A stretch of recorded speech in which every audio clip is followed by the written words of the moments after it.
जन्मलो बोरसूत नावाच्या एका छोट्या खेड्यात, जे संगमेश्वरहून 14 किलोमीटर आतमध्ये.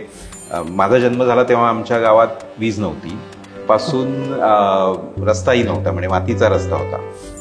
आजी आजोबा काही शेती करत नव्हते, पण आई शेती करायची. मात्र माझा जन्म झाल्यानंतर तिच्या डोक्यात एक संकल्पना आली की आपल्या मुलाला मुंबईत शिक्षणाला घेऊन जायचं. पण वडिलांनी सांगितलं होतं की ग्रॅज्युएशन झालं की मी BSTत घेऊन जातो, तुला नोकरी मिळेल आणि तू 1-2 वर्षात ऑफिसरही होशील. पण त्याचबरोबर एक डोक्यात आलं होतं की हे नाही करायचं, कारण हे चाकरीबद्ध आहे. कोकणात राहिलेल्या एका माणसाला, म्हणजे मी तुमच्या वडिलांबद्दल बोलतोय किंवा आईबद्दल, आई किंवा मावशी असतील, त्यांना हे तुम्ही कसं पटवून दिलेत की या क्षेत्रात मी करिअर करणार आहे, आणि त्यांचे रिएक्शन्स काय होते तेव्हा? एकुलता एक असल्याचे फायदे या व्यतिरिक्त काहीच नाही. MSW जर सांगितल्याचं आठवतंय, काय रिएक्शन होती? त्याला माहितीही नव्हतं की हे काय आहे, म्हणजे असं काहीतरी असतं. मग तू काय झोळी घेऊन गावोगावी फिरणार का लोकांचं भलं करत, असा साधा सोपा आणि त्यांच्या दृष्टीने प्रामाणिक प्रश्न होता. नाही, विजय तेंडुलकरांचा सहवास 1 दिवस लाभला म्हटलं तरी आयुष्य काढतात लोक. असं मी 1-1.5 वर्ष त्यांच्याबरोबर काढलं.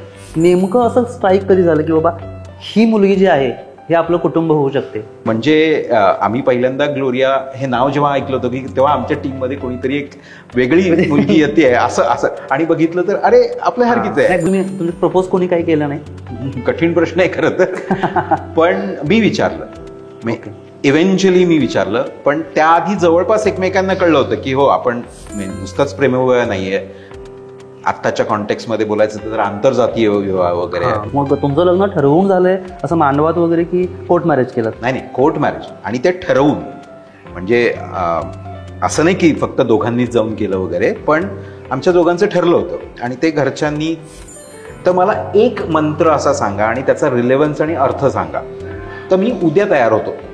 नॉर्मल तुम्ही सांगताय त्या लग्नाला कोणालाही नाही सांगता आलं. ग्लोरियाला 15 वर्ष झाली, मला 14 झाली. अरे बाबा, म्हणजे 15 वर्ष तुम्ही आता इंग्लंडकर झालात की? हा, म्हणजे 5 वर्षानंतर तुम्हाला तिथे विजा फ्री रेजिम मध्ये जाता येतं. त्याला तिथे इंडेफिनेट लिव्ह टू रिमेन असं म्हणतात. म्हणजे आता मला यायला जायला विजा लागत नाही.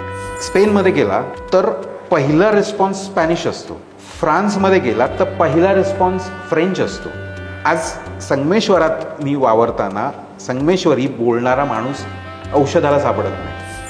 ठरवून सांगेन की आपल्या इथल्या लोकांना कोकण किंवा कोकणची किंमत अजून तरी कळलेली नाही. या कोकणपट्टीत 10,000 वर्षांपूर्वी माणसाचा वास होता.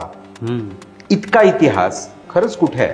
हे जंगल अनुभवायला, बघायला जगातून लोक आले तर आपण सगळेच जण मातीच्या घरात जन्माला आलो, वाढलो, अशा प्रकारचे आहोत. आपले प्रेक्षकही असतील.